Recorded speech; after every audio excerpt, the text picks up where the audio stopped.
저희 교회 오늘 찬양팀이 했던 마지막 찬양이 뭔지 기억이 나시나요? 네, 나라는 찬양이었습니다. 그렇죠? 네, 송명희 시인이라는 분의 나라는 찬양 굉장히 감동 있는 찬양이죠. 저도 중학교 때부터 이 찬양을 불렀는데 부를 때마다 참 감동을 주었고, 그리고 저를 겸손하게 하는 가사와 또 찬양입니다. 그런데 감동의 이유를 오해할 때가 굉장히 많았었어요. 저는 어렸을 때 예전에 맞아, 송명희 시인 참 사진을 보니까, 제가 사진은 준비를 안 했거든요. 사진을 보니까 참 보는 것만으로도 불쌍하다라는 생각이 드는 그런 어떤 사진이지 않겠습니까? 그래도 저런 분이 참 이렇게 아름다운 가사를 쓰다니, 참 공평하신 하나님, 맞는 얘기 같아.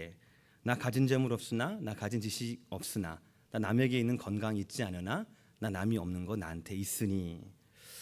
정말 그렇게 오해하기가 딱 좋은 가사였습니다. 나는 약하고, 나는 못하고, 나는 가난하고 하지만 내 마음 가운데는 이런 은사가 있고 달란트가 있고 이렇게 생각을 해왔었죠. 나중에 송명희 시인의 그 인터뷰를 보고 난 다음에 그게 아니었구나, 그게 오해였구나라는 생각을 하게 되었습니다. 읽어드리겠습니다. 흔히들 나 없는 것 너에게 있고 비장애인이 못하는 일을 장애인이 해서 공평하신 하나님이라고 생각하지만 그런 게 아닙니다. 예수 그리스도를 통해 하나님은 공평하신 분, 이것이 비밀이며 이것이 복음입니다. 이 은혜는 아무나 아는 지식이 아니었습니다 라고 하면서 인터뷰를 통해서 밝혔었습니다. 시인은 시를 쓰는 다른 사람한테 없는 시를 쓰는 달란트를 내게 주셔서 하나님이 메이크업 해주셔서 그것 때문에 공평하다라고 말하는 게 아니었어요. 가진 자나 못 가진 자나 건강한 자나 그렇지 못한 자들에게나 모든 사람들에게 하나님이 공평하신 이유는 한 가지인데, 있고 없고 재능이나 은사나 그런 것들이 아니라 바로 복음 때문이라는 메시지였습니다. 사랑하는 성도 여러분, 여러분들에게 있어서 복음은 어떤 의미이신가요? 혹시 복음이 좀 없어 보이는 사람, 그렇죠? 좀 부족해 보이는 사람, 좀 가난해 보이는 사람, 좀 자존감이 좀 없어 보이는 사람, 그런 사람들에게 필요한 것이 복음이 아닐까 생각하진 않습니까? 더 나아가서 이민교회에 이 한국 한인교회만한 코리안 커뮤니티가 없기 때문에 혹시 지금 이 시간에 설교를 견디고 계신 분들은 계시지 않습니까? 교회만 다녀주면 집사람하고 불화할 일도 별로 없고요, 가정이 편화하고요, 교회 하루만 좀 다녀와주면 일주일 동안 좀 어느 정도 자유가 주어지기 때문에 착한 사람 취급받기 때문에 교회를 다니시는 건 혹시 아닙니까? 언제까지 복음을 외면한 채 교회만 다니시겠습니까? 진짜 불쌍한 사람이 누굽니까? 송명희 시인처럼 어렸을 때 잘못된 의사의 어떤 그 집도와 처치 때문에 평생을 뇌성마비로 살아갈 수 없는 사람이 불쌍한 사람입니까? 아니면 평생 교회를 오가지만 복음을 한 번도 경험하지 못한 사람이 불쌍한 사람이겠습니까? 사랑하는 성도 여러분, 우리 모두는 하나님 앞에 궁휼의 은혜를 구해야 합니다. 어떤 기도냐면, 주님, 내가 바로 그 불쌍한 사람입니다. 내가 불쌍한 사람이니 주님 나를 만나주세요 라고 하는 기도를 할 줄 알아야 합니다. 아닌 척, 괜찮은 척, 믿는 척 이제 그만하고요, 내 믿음을, 내 지식을, 내 의지를 하나님 불쌍히 여겨달라고 하나님께 간구할 줄 알아야 되는 거예요. 그래서 우리의 심령 가운데, 우리의 지성 가운데, 우리의 연약한 의지 가운데 그런 은혜가 임하기를 예수님의 이름으로 기도할 줄 알아야 돼요. 그래서 내 의지로는, 나로서는 도저히 이룰 수가 없었던 신명기 6장 5절과 6절의 말씀, 4절과 5절의 말씀, 쉐마 이스라엘의 말씀인데요, 다 함께 읽어볼까요? 시작. 이스라엘아 들으라, 우리 하나님 여호와는 오직 하나인 여호와시니 너는 마음을 다하고 성품을 다하고 힘을 다하여 내 하나님 여호와를 사랑하라. 우리 힘으로는 저 말씀 도저히 이루지를 못합니다.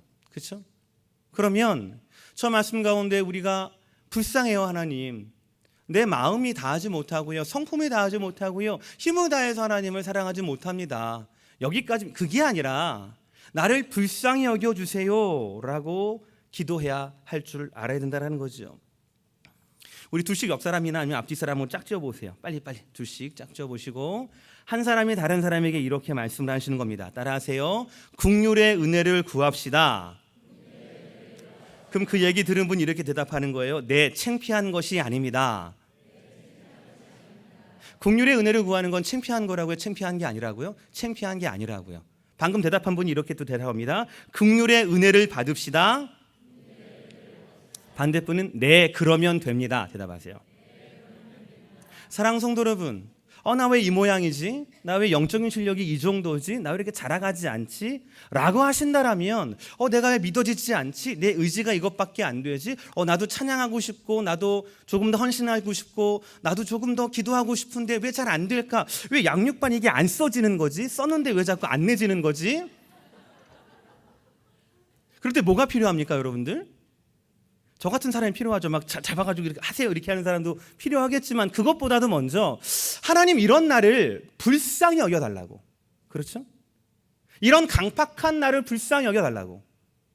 말씀을 들었는데 그 말씀대로 움직이지 않는데 그냥 그게 너무 괜찮은 거예요. 5년 지나고 10년 지나고 15년 지나도 야, 누가 요즘에 말씀 때문에 눈물 짰냐? 너 세상을 덜 살아봤지? 뜨거운 맛을 덜 봤지? 우리 가운데 나를 불쌍히 여겨달라는 그 은혜의 간구가 첫 번째 간구가 되기를 주님의 이름으로 축원합니다. 오늘 디모데전서 1장 12절부터 17절의 말씀에 의하면 사도 바울은 우리에게 이 국률이라는 단어를 통하여서 세 가지를 말씀해 줍니다. 첫 번째는 뭐냐면 이 국률은 구원 때문에 필요하다는 겁니다. 구원 때문에 필요한 국률입니다. 여러분들 국률이라는 단어를 들으시면 어떤 기분이 드십니까? 쉽게 말하면 국률이 이제 불쌍히 여긴다라는 거 아니겠습니까? 여러분, 불쌍히 여긴다라는 단어를 들으시면 여러분들 어떤 느낌이 드세요? 한번 시험해 볼까요? 아까 그분하고 다시 한번 해가지고요. 한번 따라합니다. 그 성도님, 집사님 오늘 보니까 표정이 참 불쌍해 보이네요. 한번 얘기해 보실래요? 옷 입는 게 참 불쌍하시네요. 한번 그래 보시겠습니까? 안 해도 돼요. 뭐 구지구지 하세요. 이게 별로 기분 좋은 단어는 아니에요. 불쌍히 여김, 내가 불쌍히 여기는 건 괜찮을 수 있을 것 같아요. 근데 내가 그 국률의 대상이 된다라고 하는 거는요, 굉장히 좀 기분이 좀 나쁜 겁니다. 그렇죠? 사전을 보니까 이 국률이라는 말이요, 불쌍히 여겨서 돌보아 줌이라는 거예요. 나오죠? 불쌍히 여겨서 돌보아 준다라는 거예요. 그러니까 저 국률이라는 한 단어에는 두 가지 뜻이 있는 겁니다. 첫 번째는 뭐냐면 국률이 여길 줄 아는 감정이 먼저 있어야 된다라는 거죠. 그렇죠? 그리고 두 번째는 뭐냐면 감정만 있어서는 국률이 성립이 안 되는 거예요. 감정 다음에 돌보아 줄 수 있는 액팅이 있어야 되는 거예요. 그러니까 감정과 행동, 이게 같이 있는 게 바로 국률이라는 단어이지요. 성경에는 국률에 대해서 여기에서 더 나아가 두 가지를 더 말씀하고 있습니다. 첫 번째는 뭐냐면 국률이라는 단어가 거의 대부분은 하나님 편에서 쓰여진다라는 사실입니다. 주로 하나님께서 그 백성들에게 국률이 여기신다, 국률을 품었다, 불쌍히 여기신다, 이렇게 말씀을 하시더라고요. 대표적으로 에베소서 2장 4절을 보시면은요, 국률에 풍성하신 하나님이라고 말씀하고 있어요. 그러니까 우리 하나님은 어떻게 설명할 수 있냐면 국률이 풍성하신 분이라는 거예요. 그래서 국률에 풍성하신 하나님이 우리를 사랑하신 그 큰 사랑을 인하여, 우리가 보통 하나님을 사랑의 하나님이라고 얘기하지만 에베소서 2장 4절의 말씀은 사랑의 하나님이기도 하지만 그 전에 뭐라고요? 우리를 국률이 여기시는 하나님, 그 국률이 풍성한 하나님이라고 말씀하고 있는 거예요. 구약을 볼까요? 호세아서 2장 23절을 보시면 내가 나를 위하여 이 땅에 심고 국률이 여김을 받지 못하였던 자를 어떻게 여긴다고요? 국률이 여긴다라는 겁니다. 내 백성이 아니었던 자를 향하여 이르기를 뭐라고 합니까? 너는 내 백성이라 하리니 저희는 이르기를 주는 내 하나님이시라 하리라 라고 말하고 있는 거예요.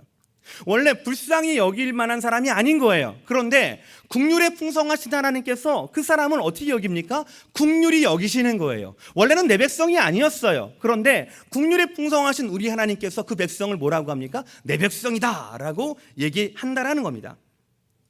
구약을 보니까 국률이라는 히브리 언어가요, 헤세드라고 하는 단어와 라함이라는 단어로 이루어져 있더라고요. 헤세드는 다 아실 겁니다. 인애라는 거예요. 스테이드 러브죠. 끊임없는 하나님의 사랑을 말하는 거예요. 라함은 바로 뭐냐면 보니까 여성의 자궁을 말하는 거더라고요. 여성의 그 태 있지 않습니까? 여성의 자궁이라는 거예요.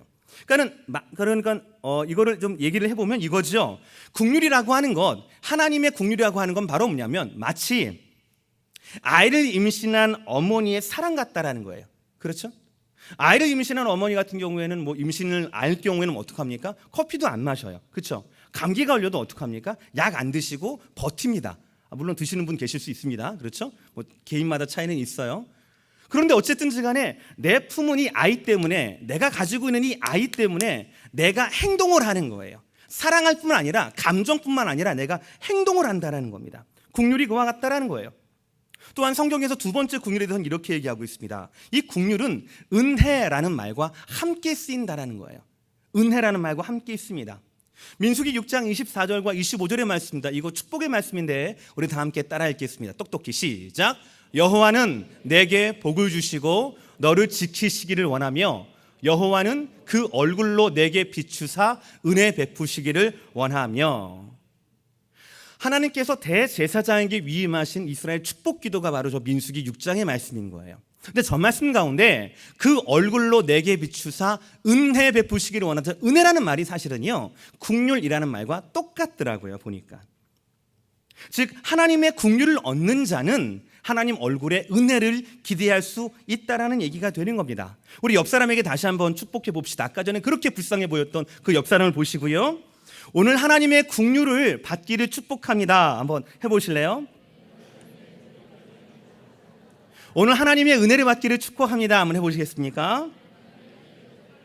우리 다 함께 아멘.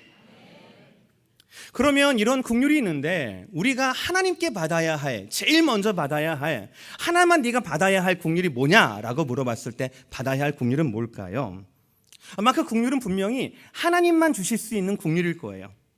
아마 그것은 분명히 하나님만이 바꿀 수 있는 그 무엇일 겁니다.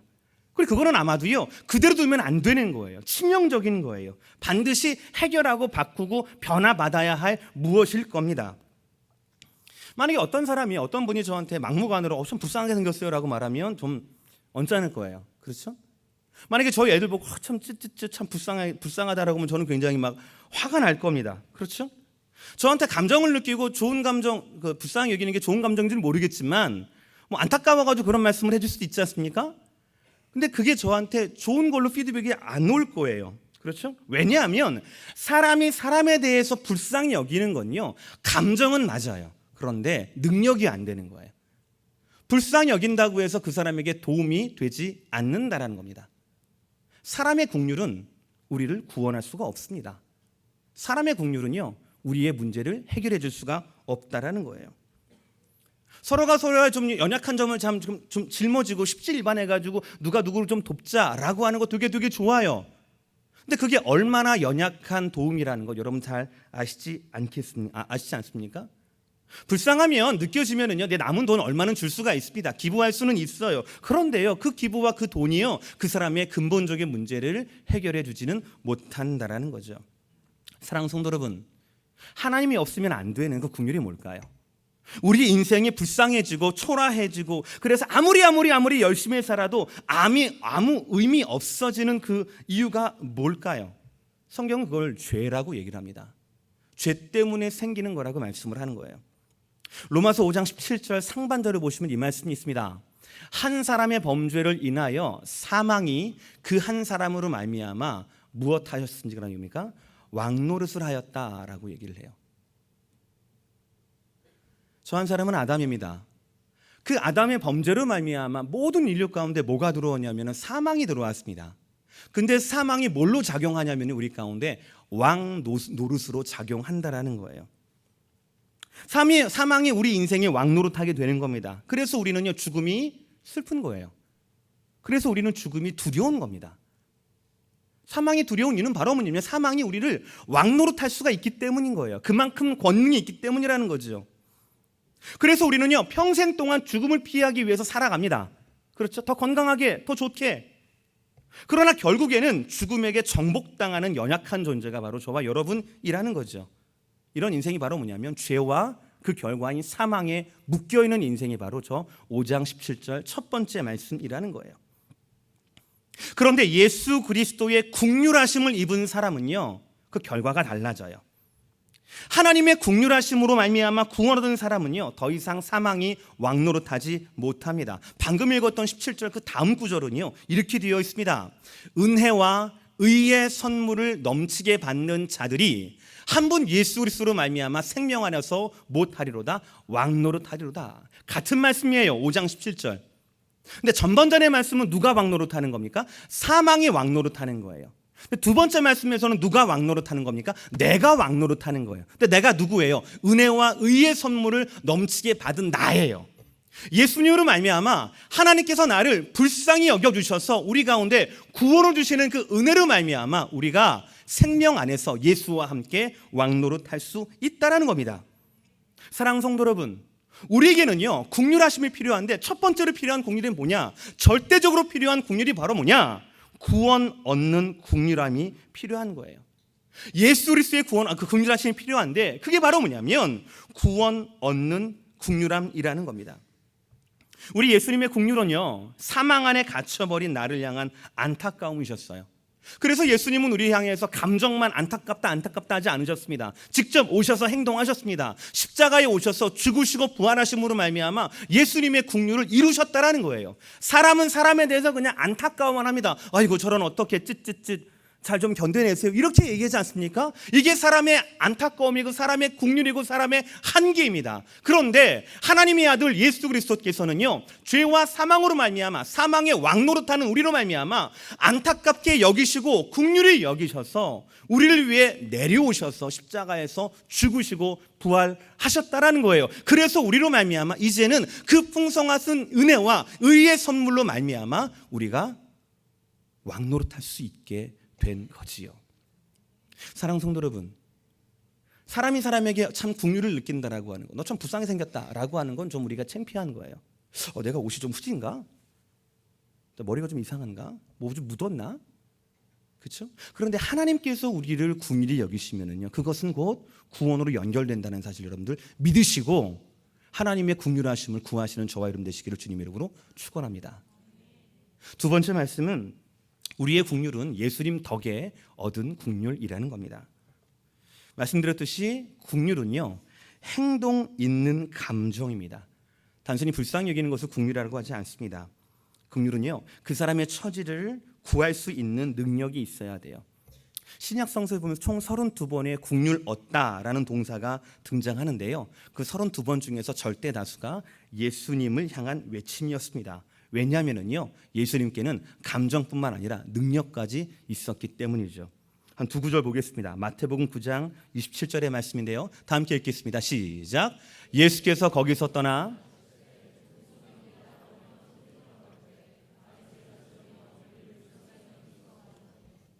우리가 굉장히 흔히 읽는 본문입니다. 그렇죠?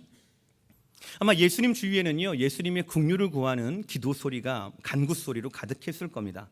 왜냐하면 예수님께서는요 불쌍히 여기는 연민뿐만 아니라 그 상황과 그 모든 환경과 어려움과 약함들을 바꿀 수 있는 능력이 있었기 때문이에요. 근데 물론 주님을 향한 모든 외침이 통하는 것은 아니었을 겁니다. 장애도 있어요. 당연하지요. 우리 마태복음 20장인데요. 마태복음 20장 그 다음 구절 마태복음 20장 30절에 31절 말씀. 소경 둘이 길가에 앉았다가 예수께서 지나가신다 함을 듣고 소리질러 가로되 주여 우리를 불쌍히 여기소서 다윗의 자손이여 하니 그 다음 구절 무리가 꾸짖어 잠잠하라 하되 라고 되어 있어요. 예수님 나를 불쌍히 여겨주세요 라고 한다고 예수님이 바로 해주는 그런 상황이 아니라는 거죠. 당연하죠. 한두 사람이 아닌데. 심지어는 예수님 곁에 있는 제자들이 나를 꾸짖을 수도 있다는 겁니다. 조용히 해. 너 같은 사람 한둘이 아니야. 네 차례 아직 안 왔어 라고 말할 수가 있다는 거죠. 그런데 저 소경들은 어떻게 합니까? 그 다음에 더욱 소리질러 가로되 주여 우리를 불쌍히 여기소서 다윗의 자손이여 하는지라. 예수님의 국률이 필요해요. 우리 인생은 다 그렇습니다. 여러분 인생 가운데 예수님이 하나님의 국률이 필요하지 않은 인생이 있습니까? 우리는 다 예수님의 국률이 필요하단 말이에요. 그런데 다 그 국률이 은혜로 바뀌지는 않습니다. 왜냐하면 예수님과 컨택 포인트가 없기 때문이에요. 예수님께 나아갈 때에 한 번 나아갈 때 한 번 만나주시고 그렇지 않는다라는 겁니다. 한 번 갈 때, 두 번 갈 때, 10번 갈 때, 100번 갈 때도 안 만나주실 때도 있다라는 거예요. 심지어는요 예수님 가까이 있는 사람이 조용해라, 잠잠하라 라고 말할 때도 있다라는 거지요. 그럴 때 찌그러져 있어야 되는 겁니까? 아니죠. 더욱 소리질러 가로되 라고 얘기하는 겁니다. 왜냐하면요 내 문제에 대한 해결이 그 제자한테 있는 게 아니에요. 내 문제에 대한 해결이 조용해 시끄러워라고 말하는 사람에 있는 게 아니에요. 내 문제의 해결은 누구에게 있습니까? 예수님께만 있다라는 거죠. 그래서 예수님께만 집중하고 좀 창피해도 좀 그래도 더욱 소리질러 가로되라고 말할 줄 알아야 되는 거예요. 그것이 바로 예수님의 걸음을 붙잡는 겁니다. 그것이 바로 내 문제가 해결되는 시작점이라는 거죠. 그 예수님께서 마태복음 20장 34절에서 이렇게 반응하고 있습니다. 예수님께서 민망히 여겼다. 민망히 여겼다는 말은 뭐냐면 창피해. 이게 아니에요. 불쌍히 여겼다라는 말이에요. 예수님께서 소리 지르는 그 사람을 보고 맨 처음 뭐 했다고요? 불쌍히 여기셨다라는 겁니다. 그리고 저희 눈을 만지시니 곧 보게 되었다라는 말씀이고요. 더 중요합니다. 저희가 갈 길 간 게 아니에요. 저희가 예수를 쫓으니라라고 되는 겁니다. 눈이 부족해서 눈의 약점 때문에 예수님께 나왔습니다. 창피함을 무릅쓰고 더욱 소리질러 가로되 막 그렇게 했어요. 그런데 이 결과가 어떻게 되는 겁니까? 이 결과가 예수님을 따르게 되는 삶이 완전히 변화되는 거예요. 그전에는 시력의 교정만을 원했거든요. 그것 때문에 예수님 만나게 되는데 예수님의 긍휼의 은혜를 받고 나니까 변화를 겪게 되니까 그 다음 어떻게 합니까? 예수를 따르게 되었다라고 말씀하고 있는 거예요. 사랑하는 성도 여러분, 우리의 구원 때문에 하나님의 긍휼하심 우리에게 필요합니다. 그리고 또한 예수님 덕분에 받아야 하는 긍휼이 우리 가운데 필요한 거예요. 오해하지 마세요. 단순히 불쌍하니까 내가 좀 안 됐으니까 필요하니까 내가 예수님의 긍휼함을 이거 아니에요. 이거는 기분 나쁜 겁니다. 그러나 우리의 상황이 주님 앞에 놓여지게 되면요, 그 상황이 뭘로 변해요? 기적으로 변해요. 그 상황이 뭘로 변하는 겁니까? 삶의 변화로 변화되는 겁니다. 제자들에게 쫓김을 당하던 그 사람이 제자가 되어서 예수님을 같이 쫓아다니는 거예요.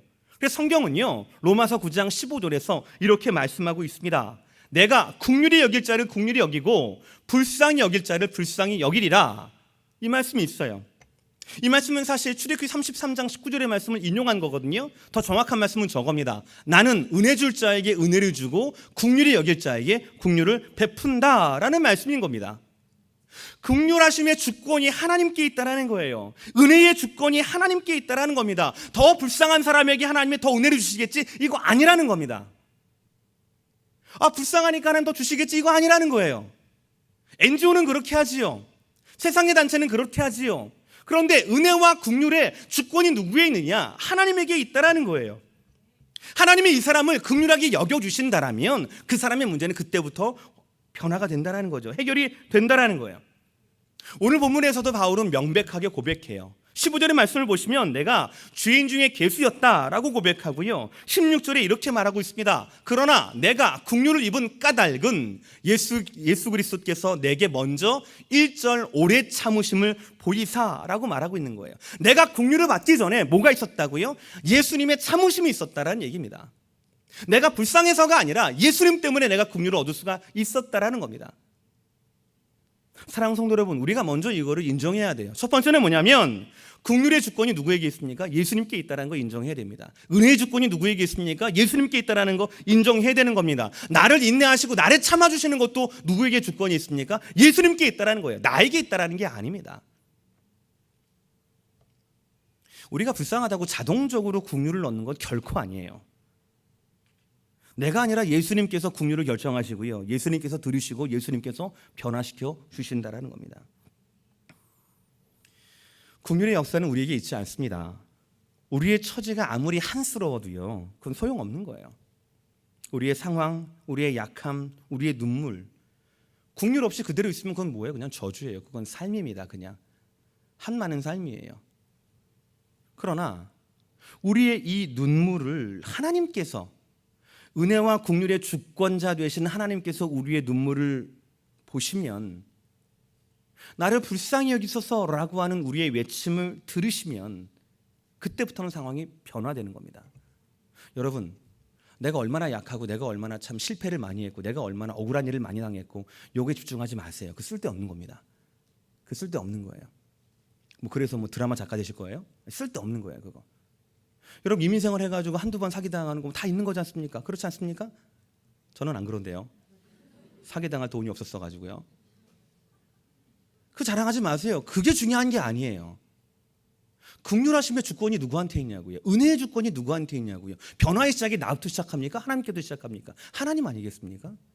어떤 연약함이든 어떤 상처든 어떤 깨어짐이든 그것 가지고 하나님께 내어드릴 수 있는 국률의 주권이 하나님께 있다라고 하는 걸 여러분들 믿으시기를 바랍니다. 마지막으로 우리에게 주시는 국률은요, 나를 위한 것이 아니라 사역을 위한 국률이라는 거예요. 사역을 위한 국률이라는 겁니다. 본문에서는 사도 바울이 국률에 대해서 세 가지를 말하고 있습니다. 첫 번째는 우리가 봤던 것처럼 이 국률로 인해서 내가 구원 얻었다라는 거고요. 두 번째는 이 국률의 주인이 하나님이라는 겁니다. 그리고 마지막으로 16절에 자신이 국률을 받은 목적, 즉 사역에 대한 국률이 나와 있습니다. 우리 16절 중요한 말씀인데요. 오늘 암송 구절이기도 하죠. 우리 다 함께 읽어볼까요? 시작. 그러나 내가 국률을 입은 까닭은 예수 그리스도께서 내게 먼저 1절 오래 참으심을 보이사 후에 주를 믿어 영생 얻는 자들에게 본이 되게 하려 하심이니라. 아멘. 아멘. 하나님께서 사도 바울을 국률하게 여기셨던 그 이유가 어디에 있어요? 사도 바울에게 있는 게 아니고요, 나중에 주를 믿어 영생을 얻을 성도들 있잖아요. 나중에 지금 말고 나중에 그 성도들의 본이 되게 하기 위하여서 하나님께서 사도 바울에게 국률의 은혜를 주셨다라는 말씀이에요. 본이 된다는 저 본이 뭡니까? 두 가지예요. 샘플이고요, 스탠다드입니다. 그렇죠? 하나의 샘플이 되는 거고 하나의 기준이 되는 겁니다. 사도 바울은 국률을 얻기 전에 자기 자신에 대해서 이렇게 얘기했습니다. 13절을 보시면 내가 전에는 회방자요 핍박자요 포행자였다 라고 말하고요. 15절을 보시면 내가 죄인 중에 괴수다 라고 말하는 사람이에요.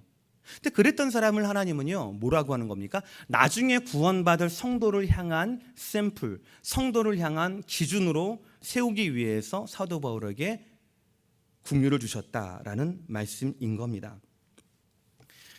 여러분, 사도 바울이 불쌍히 여길 만한 사람인가요? 우리 눈으로 보면은요, 전혀 아니거든요.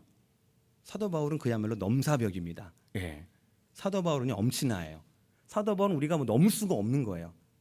사도 바울은요, 태생도 그렇고요, 그렇죠? 그의 성장 과정도 그렇고요, 게다가 그의 열심을 보시면은요, 누구도 따라갈 수가 없는 겁니다. 뭘 해도 성공할 사람이 바로 사도 바울 같은 사람이에요.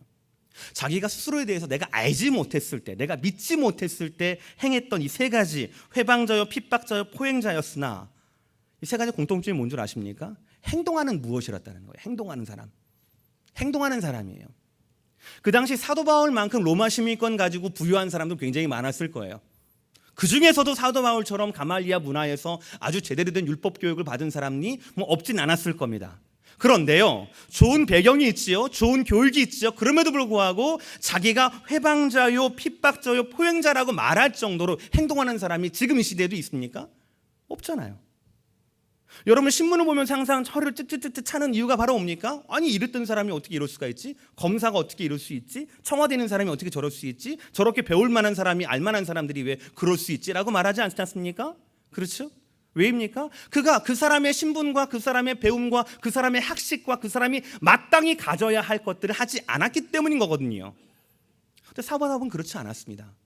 사도 바울은요, 잘못 믿기 전까지는요, 자기 그냥 믿음대로 한 거예요. 믿음대로 자기의 인생을 드리는 겁니다. 그런 면에서 보자면 사도 바울은 불쌍한 사람이 아니죠. 오히려 사도 바울이 우리를 불쌍히 여겨야죠. 그렇죠? 근데 하나님께서 그 사도 바울을 불쌍히 여기셨다라는 거예요. 왜입니까? 사도 바울이 문제가 아니고요, 사도 바울을 본으로 삼으신다는 겁니다. 사도 바울을 샘플과 사도 바울을 기준으로 삼으셔서 나중에 성도들 사람들에게 이랬던 사람도 내가 불쌍히 여겼고 이랬던 사람도 이렇게 변화가 됐다라고 말씀하시고 증거하기 위해서 사도 바울을 세우셨다라는 겁니다. 사랑하는 성도 여러분, 여러분의 약점이 있으시죠. 여러분의 아픔이 있으시고 여러분의 필요가 있을 겁니다. 그런데 그것 가지고 예수님께 우리가 나왔을 때, 하나님, 내가 체험이 필요합니다, 내가 좀 변화가 필요합니다, 하나님 나한테 좀 뭔가 메이크업이 좀 필요합니다 라고 했을 때, 오케이, 내가 해줄게 라는 하나님 말씀이 응답이 있다라고 한다면 그건 절대로 여러분을 향한 것이 아니라는 거예요. 사명을 위해서 여러분의 삶을 쓰시기를 바랍니다. 우리는 운명의 사람이 아니에요. 주어지는 대로, 환경대로 살다가 죽는 사람이 아니고요, 우리는 사명대로 살다가 죽는 사람입니다. 사명은 뭐예요? 나를 보내신 분이 있다라고 믿는 거예요. 그렇죠? 나를 보내신 뜻이 있다라고 믿는 겁니다. 사명은 그런 거예요. 운명대로 사는 사람이 아니라 사명대로 사는 사람이라는 거예요. 우리도 하나님이 주시는 긍휼의 목적을 알아야 되는 거예요. 전에는 회방자였고 핍박자였고 포행자였던 사울이, 죄인 중에 괴수였던 사울이 복음을 증거하고요, 변화의 샘플이 되고요, 기준이 되는 바울로 바뀌었듯이 우리도 그래야 되는 겁니다. 나만 좋아라는 복음은 복음이 아니에요. 나만 신나라는 신앙은 신앙이 아닙니다. 십자가의 복음이라는 것은요, 믿는 모든 사람을 위한 거고요, 하나님 나라를 품는 신앙은 그 나라를 사모하는 모든 사람들을 위한 것이어야 된다는 거예요. 그래서 우리가 긍휼을 얻었다라고 하면, 우리가 하나님께 불쌍함을 얻었다라고 한다면 그대로 있어서는 안 되는 겁니다. 사역으로 나가야 되는 거예요. 하나님께서 바울을 택하셔서 샘플과 기둥을 삼으셨듯이 우리도 누군가에게 내 인생을 향한 하나님의 일을 증거할 수 있는 누군가에게 샘플, 누군가의 기준이 되어야 된다는 거지요. 반드시 그래야 된다는 겁니다. 제가 요즘 은혜 받는 말씀이 있습니다. 두 가지 말씀이에요. 우리 빌립보서 먼저 보겠습니다. 빌립보서 2장 13절의 말씀 다 함께 시작. 너희 안에서 행하시는 이는 하나님이시니 자기의 기쁘신 뜻을 위하여 너희로 소원을 두고 행하게 하시나니 라고 말씀하고 있어요. 또 한 구절, 에베소서 4장 4절의 말씀입니다. 몸이 하나이요 성령이 하나이니 이와 같이 너희가 부르심의 한 소망 안에서 부르심을 입었느니라. 할렐루야. 하나님이 우리에게 뭐가 있다라고 얘기해요? 소원이 있대요. 소원이 있답니다. 하나님께서 여러분들 가운데 뭐가 있대요? 소원이 있대요. 소원이. 여러분 소원이 뭐예요? 통일 말고요. 저는 저 말씀 듣고 난 다음에 가만히 생각해요. 내가 소원이란 단어를 까먹어 버렸어요. 소원이란 단어가 제 머릿속에 있고 제 마음속에 이렇게 늘 쓰던 버케벌러리 있었던 때는요, 아마 초등학교 졸업하고 소원이 없어졌습니다. 왜? 안 되니까. 부모님한테 아무리 말해도 소원은 이거 안 되니까. 그렇죠? 제가 제일 많이 상처받은 게 뭐냐면 초등학교 2학년 때 누가 저한테 생일 선물로 현미경을 사줬어요. 예, 현미경을 사줬습니다. 초등학교 2학년. 어릴 땐 다 과학자가 되고 싶어 하지 않습니까? 현미경 사줬는데 와 이제 나 과학자 돼야지 막 그랬었습니다. 포장을 풀고 막 그랬어요. 근데 어머니가 나중에 보면 막 야단을 치는 겁니다. 그러더니 다시 문방구 가셔가지고 어머니께서 노트로 바꿔오신 거예요. 그러니까 어머니 보시기에는 쓸데가 없는 거였죠. 그리고 난 다음에 전 소원에 대한 마음을 접었습니다. 내가 아무리 소원해도 안 되는구나라고 제가 접었어요. 아무것도 부족할 것이 없는 그 하나님께서, 그렇죠? 하나님은 하늘이, 우리는 땅이에요. 땅을 아무리 걸어도 하늘 달 수 있습니까? 그럴 수가 없거든요. 본질적으로 차이가 있는 우리 존재에 대해서 하나님이 뭘 두셨다고요? 소원을 주셨대요. 한 사람 한 사람을 부르시는데요, 그 부르심 가운데 도매급을 부르신 게 아닙니다. 자, 세안교회는 한 300명 정도 되니까 너 299, 너 일로 와. 그렇게 부르신 게 아니라는 거예요. 근데 옆집 사니까 너도 와. 뭐 장사하듯이 그렇게 하는 게 아니라는 겁니다. 한 사람 한 사람을 부르셨는데 그 부르심 가운데 뭐가 있었냐면 소망이 있었다라는 거예요. 당장 이루어지진 않지만 내가 너에게 어떤 의도를 두고 어떤 뜻을 두고 내가 너에게 소원과 소망을 두고 너희 한 사람 한 사람을 불러서 이 자리에 앉게 하셨다라고 하는 게 빌립보서와 에베소서의 말씀이라는 거예요. 여러분의 인생이 불쌍해서 여러분에게 긍휼을 베푸시는 게 아닙니다. 하나님께서 저와 여러분께 긍휼을 베푸신다면, 은혜를 베푸셨다면 그것은요, 하나님의 사역을 위해서 소원함이 있고 하나님의 사역을 위하여서 부르심의 소망이 있어서 부르셨다라는 것 여러분들 믿으시기를 바랍니다. 사랑하는 성도 여러분, 여러분의 인생에 하나님의 소원이 있습니다. 여러분의 눈물에 하나님의 소원이 있다라고 말씀하세요. 여러분의 아픔에 하나님의 부르심이 있다라고 말씀하고 있습니다. 한 가지만 해결하면 되는 거예요. 여러분의 그 아픔과 그 눈물, 그것에 긍휼의 은혜가 비춰지게 되면 되는 겁니다. 그러면 다 끝나는 거예요. 말씀을 결론 드리겠습니다. 설교 초반에 말씀드렸던 송명의 시인의 이야기로 설교를 마치려고 해요. 저는 설교를 준비하면서 그분의 이야기를 뭐 많이는 아니지만 좀 보게 되었습니다. 이분은 사춘기 시절에 하나님을 만나게 됐는데 정말 죽을 듯이 막 기도해가지고 하나님의 음성을 듣고 하나님을 경험했다라고 합니다. 그리고 난 다음에 하나님이 너무 좋아서 성경책을 하루에 몇 시간씩 계속 읽고 또 읽고 막 그랬다라고 해요. 근데 이분이 뇌성마비 중증 장애인이라서 성경을 읽을 때 그냥 우리처럼 눈으로 읽고 이렇게 읽지를 못하는 거예요. 페이지를 넘기려면은 손가락이 아니라 이렇게 좀 험하게 아마 성경책을 쓰셨나 봐요. 그러니까 성경책이 다른 거예요. 읽고 또 읽고 그러니까. 그래서 그렇게 다른 성경책이 무려 7권이 됐다라고 얘기를 합니다. 저는 목사입니다. 저희 집에는요 성경책이 굉장히 많아요. 근데 그 성경책 중에 어느 하나도 제가 읽어서 달아가지고 제가 구입한 성경책은 한 권도 없어요. 뭐 제가 뭐 메모를 하거나 아니면 뭐 애들이 뭐 떨어뜨리거나 뭐 낙서를 하거나 뭐 장난치다가 한두 장 찢긴 성경책은 굉장히 많은데요.